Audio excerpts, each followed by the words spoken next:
Maulana, Mas Soni serta guru-guru kami akan Allah Subhanahu wa taala. Alhamdulillahirabbil alamin wassalatu wassalamu ala asyrafil anbiya'i wal mursalin sayyidina Muhammadin wa ala alihi wa sahbihi ajma'in. Asbahna wa asbahal mulku lillahi rabbil alamin. Subhanaka la ilma lana illa ma 'allamtana innaka antal alimul hakim. Rabbi shrah li sadri wa yassir li amri wahlul 'uqdatam min lisani yafqahu qawli waj'al li wazira min ahli amin amin amin ya rabbal alamin. Maka sebahagian daripada tanda-tanda kiamat kecil, karena ada kiamat kubra, ada kiamat sugra, ada kiamat besar, ada kiamat kecil, dan ada juga tanda-tanda kecil kiamat. Maksudnya adalah tanda-tanda besarnya nanti hancurnya alam semesta, tapi tanda-tanda kecilnya yang datang berurutan, kemudian datang terus-menerus, setiap waktu bisa datang, yakni yang ada setelah kematian baginda Nabi Sallallahu Alaihi Wasallam. Karena ternyata kalau ditanyakan tanda kiamat di zaman baginda Nabi Sallallahu Alaihi Wasallam, justru diutusnya baginda Nabi Muhammad Sallallahu Alaihi Wasallam sudah menjadi tanda kiamat. Diutusnya Nabi terakhir berarti sudah tidak ada lagi risalah yang turun, maka ternyata itu adalah ternyata menjadi penutupan dunia.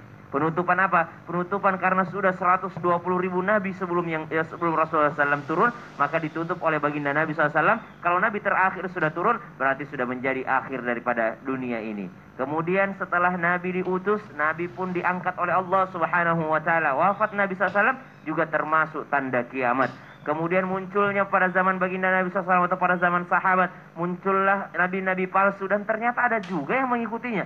Musailamah al-Kadzdzab, ya, munculnya nabi palsu. Kemudian orang-orang yang mengaku, munculnya masjid-masjid tandingan untuk tandingan masjidnya baginda Nabi Sallallahu Alaihi Wasallam. Yang anehnya, nabi palsu ini ada aja yang mengikutinya. Dan sampai sekarang masih ada juga muncul nabi-nabi palsu, ajaran-ajaran palsu, dan ini menyesatkan manusia, termasuk diantara juga yakni tanda-tanda kiamat. Maka bukan hanya di masa sekarang, sejak masa baginda Nabi Sallallahu Alaihi Wasallam, tanda-tanda akhir dunia itu sudah ada. Bahkan Nabi SAW tadi diceritakan oleh guru kita Ustaz Maulana bahwasanya memang sudah diperlihatkan tentang keadaan dunia ini yang mana sudah sangat renta tapi masih menarik manusia. Kenapa digambarkan sebagai nenek yang seorang cantik?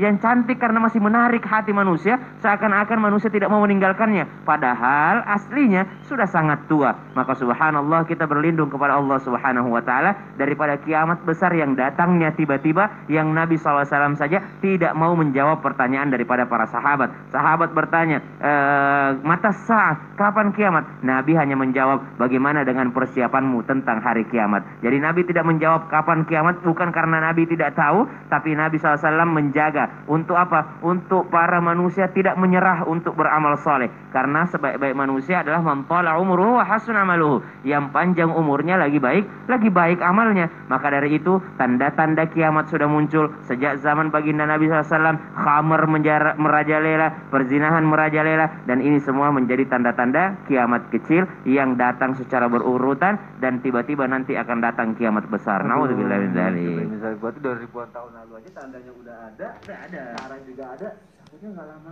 lagi dong. Aduh, kadang suka